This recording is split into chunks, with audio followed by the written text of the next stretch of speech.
Kama mnavyoona eneo la tukio ni ajali ni mbaya, maana ajali kubwa imetokea asubuhi. Lakini baada ya kufika eneo la tukio nimejionea mwenyewe na kama nyinyi waandishi wa habari mnavyoona.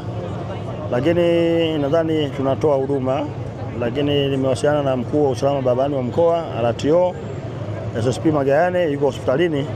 Anaambia mpaka muda huu mpaka sasa hivi maiti ziko 4, kwa maana watu wazima, watu wakubwa ni 3 na mtoto mdogo mwaka mmoja ni mmoja, na majeruhi ambao wako serious ni 14 na wengine ambao wameumia kawaida. Kwa bado nayafuatilia kujua idadi yake, lakini mpaka sasa hivi ni kama nilivyowaambia.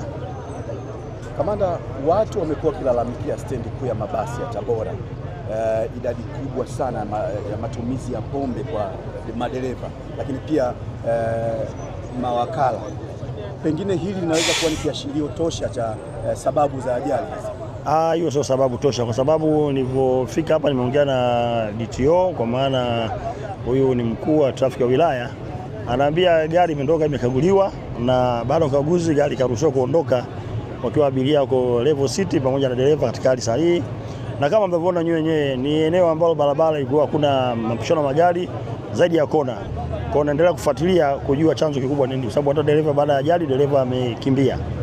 Kwa hiyo ni hivyo. Na mpaka sasa hajapatikana ni wapi amekwenda. Tufahamu amepatikana pembezoni, baada ya kuhakikisha kwamba tunatoa hii gari imeharibika. Basi taratibu zingine za kumfuatilia tutafuatilia, kwa sababu yuko kwenye hiyo kampuni, nadhani kuna rekodi zake kwenye hiyo kampuni. Kwa hiyo tutamfuatilia, tutamtia katika mikono ya sheria, basi na sheria itachukua mkondo wake.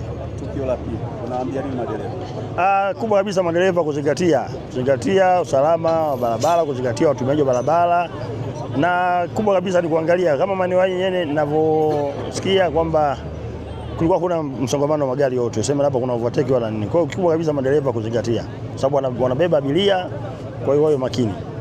Kamanda, hili ni tukio la pili kutokea pembezoni mwa kituo kikuu cha mabasi. Wanasema kwamba madereva wanakuwa mwendo kasi kwa kuuza biashara za magari yao, kuonyesha watu wa maeneo haya karibu na mjini kwamba gari hizo zinakimbia kwa kasi zaidi ili ziweze kupata wateja. Hili kama jeshi la polisi limechunguza na mmebaini kweli kiasi gani?